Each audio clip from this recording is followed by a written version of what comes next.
تو بات کر رہا تھا حضرت امام الانبیاء مسجد میں بیٹھے ہیں، مکے کے قریب ایک آبادی ہے، وہاں سے ایک نوجوان کو پتہ چلتا ہے یتیم لڑکا ہے، پتہ چلتا ہے کہ مکے کے اندر کسی شخص نے نبوت کا دعویٰ کر لیا ہے۔ وہ نوجوان لڑکا، یتیم لڑکا گھر سے نکلتا ہے، میرے نوجوانوں غور کرنا، گھر سے نکلتا ہے اور آتا ہے امام الانبیاء کا پوچھتا ہوا، کہتا ہے آئین رسول اللہ، آئین رسول اللہ، اللہ کے رسول کہاں ہے؟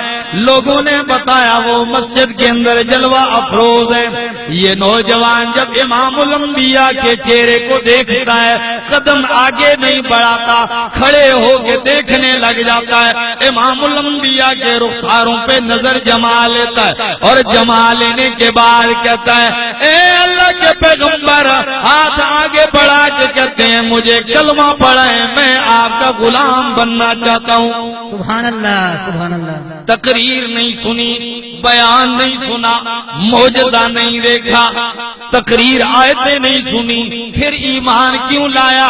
کہنے لگا وجہ لیس بوجہ کذاب، اللہ کی قسم ہے میں نے آپ کا چہرہ دیکھا، میرے دل نے گواہی دی یہ چہرہ کسی جھوٹے کا نہیں ہو سکتا۔ سبحان اللہ، سبحان اللہ۔ جھوٹوں کا چہرہ ایسا نہیں ہو سکتا۔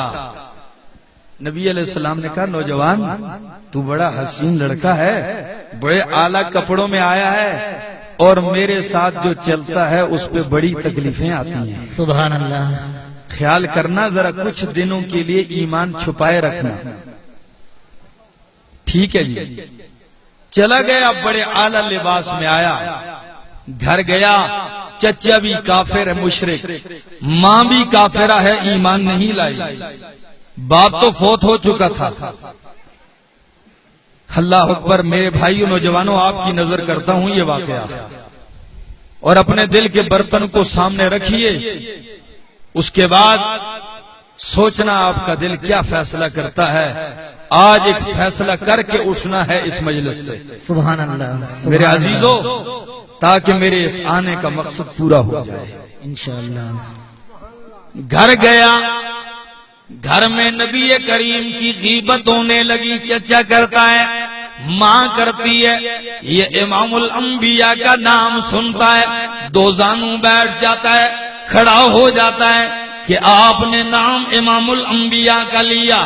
چچا سمجھا نہیں، ایک دن چچا نے جھڑک کے کہا کہ بھتیجے کیا کہیں تو مسلمان تو نہیں ہو گیا؟ اس وقت حیران ہے، اگر کہوں مسلمان ہو گیا تو خیر نہیں ہے، اگر کہتا ہوں کہ نہیں ہوں تو جھوٹ بولنا پڑتا ہے، سبحان اللہ۔ کروں تو کیا؟ تھوڑی دیر سوچے بغیر جلدی کہنے لگے ہاں میرے چچا، میں بھی انہی کے قدموں کا غلام بن کے آ گیا ہوں۔ سبحان اللہ۔ بس بات کرنی تھی، چچا جلال میں آیا، جوش میں آیا، مارنا شروع کر دیا، پیٹنا شروع کر دیا، لہو لہان کر دیا، لیکن بھتیجا مانتا، امام الانبیاء کی غلامی سے انکار کرتا نہیں ہے، ڈٹا ہوا ہے اپنی بات پہ۔ چچا نے کہا بھتیجے تیرے سامنے دو راستے ہیں، یا تو پیغمبر کا در چھوڑ یا میرا گھر چھوڑ۔ سبحان اللہ، سبحان اللہ۔ یہ بات بڑی مشکل ہے ایک لڑکے کے لیے، نو عمر کے لیے گھر باہر چھوڑ کے چلا جانا یہ بڑا مشکل ہوتا ہے۔ بھتیجا انتظار کیے بغیر کہتا ہے چچا تیرا گھر چھوڑ سکتا ہوں، امام الانبیاء کی غلامی چھوڑ نہیں سکتا۔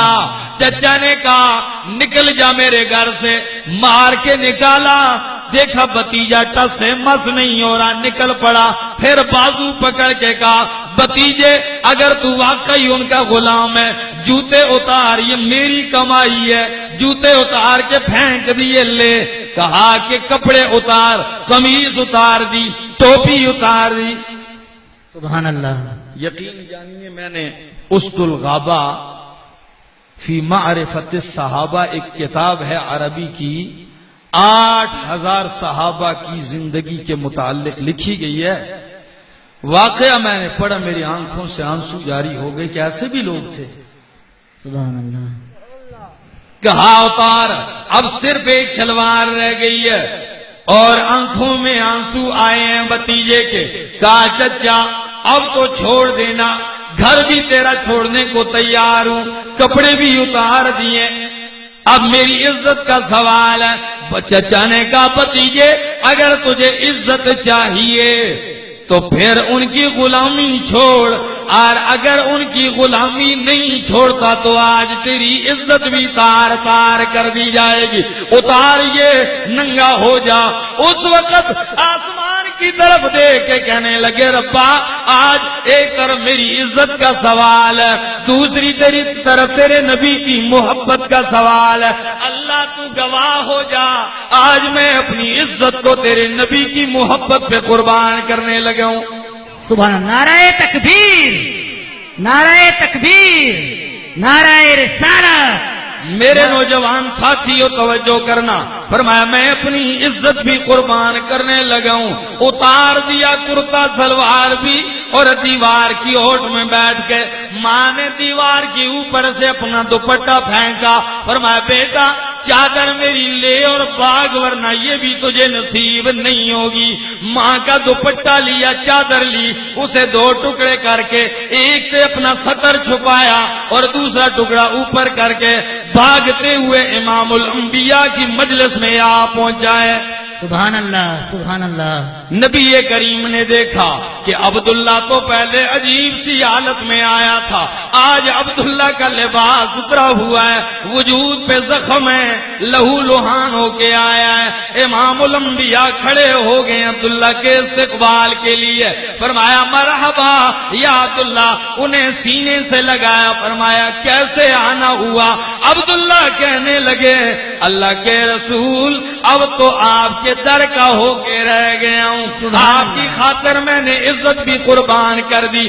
امام الانبیاء نے فرمایا عبداللہ سودا گھاٹے کا نہیں ہے، جو میری عزت کی خاطر اپنی عزت قربان کر دیتا ہے اللہ اس کی عزت عرش معلی تک بلند کر دیتا ہے. سبحان اللہ، سبحان اللہ. ان کا لقب بن گیا عبداللہ ذوالبجادین. حدیث کی کتابوں میں آپ کو نام ملے گا ان کا عبداللہ ذوالبجادین، چادر کے 2 ٹکڑوں والا. سبحان اللہ. زندگی گزارنے لگ گیا، چند ہی عرصے کے بعد بیمار ہو گیا اور موت و حیات کی کشمکش میں مبتلا ہے.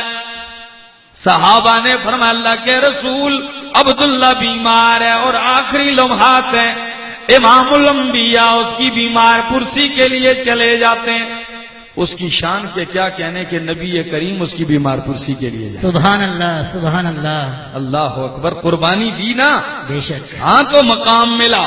دیکھتے ہیں امام الانبیاء چارپائی پہ لیٹا ہوا ہے، آخری لمحات میں امام الانبیاء نے عبداللہ کا سر اٹھایا اور اپنی جھولی میں رکھ دیا. سبحان اللہ.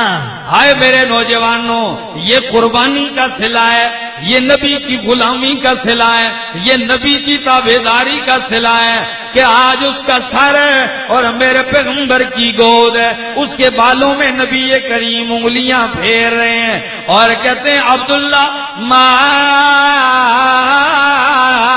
تشتہی، تو کیا چاہتا ہے؟ عبداللہ کہنے لگا اشتہی مغفرت الذنوبی، میں اپنے گناہوں کی بخشش چاہتا ہوں اور کچھ نہیں چاہتا. سبحان اللہ، سبحان نبی اللہ. کریم نے فرمایا عبداللہ مبارک ہو، اللہ نے تیری معافی کا اعلان عرش سے کر دیا ہے. سبحان اللہ. اس وقت عبداللہ نے امام الانبیاء کے چہرے کی طرف نظر کی ہے اور رخسار مصطفیٰ پہ نظر جمائی ہوئی ہے، زبان پہ کلمہ جاری ہے اور روح نکل گئی جسم سے. سبحان اللہ، سبحان اللہ. اس عالم میں موت آئی. حضرت عبداللہ کو وفات پا جانے کے بعد نبی کریم آ جاتے ہیں. صحابہ نے فرمایا اللہ کے رسول حضرت عبداللہ ذوالبجادین کو غسل دینا ہے. غسل دیا گیا. نبی علیہ السلام نے کہا کفن دے دو.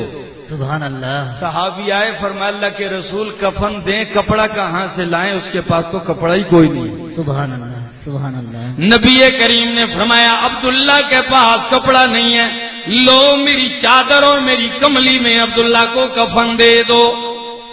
نبی کریم نے اپنی کملی عطا کر دی، اپنی چادر عطا کی، چادر دی اور عبداللہ کو کفن دیا گیا۔ جنازہ پڑھنے کا وقت آیا، نبی کریم نے جنازہ پڑھا، قبر میں اتارنے کی باری آئی۔ آپ کے ہاں جب کوئی قبر میں اتارتے ہیں دور کے لوگ اتارتے ہیں یا قریبی رشتہ دار؟ سب مل کر قریبی رشتہ دار، لیکن عبداللہ کا تو قریبی کوئی نہیں ہے۔ نبی کریم نے فرمایا ہٹ جاؤ، عبداللہ کا قریبی میں اللہ کا رسول ہوں، سبحان اللہ سبحان میں اللہ اتاروں گا قبر میں۔ نبی کریم نے اتارا، اتارنے کے بعد امام الانبیاء نے ان کی قبر میں کھڑے ہو کے فرمایا اللہ میں تیرا پیغمبر تیرا رسول عبداللہ سے راضی ہوں، اللہ تو بھی اس سے راضی ہو جا۔ سبحان اللہ سبحان حضرت اللہ عمر نے دیکھا تو چیخ کے رو کے کہنے لگے عبداللہ کاش تیری جگہ آج میں ہوتا، تو کتنا خوش قسمت ہے۔ اور جنازہ پڑھنے کے بعد میرے بھائیوں میں نے کہا اللہ تیری ادائیں بھی بڑی عجیب ہیں، اتارنے پہ آیا تو لباس ہی اتار دیا سارا، اور جب پہنانے پہ آیا تو اپنے نبی کی کملی میں کفن دے دیا۔ سبحان اللہ سبحان اللہ کائنات رش کرتی ہے ان کی عزت پہ۔ میرے عزیزوں مت خیال کرنا نوجوانوں کہ ہم نے اگر سنت رسول اپنا لی دنیا میں بدنام ہو جائیں گے، لوگ ہمیں گھٹیا کہیں گے۔ واللہ العظیم کوئی بھی گھٹیا نہیں، محمد عربی کا غلام سب سے اونچا ہوتا ہے۔ سبحان اللہ سبحان اللہ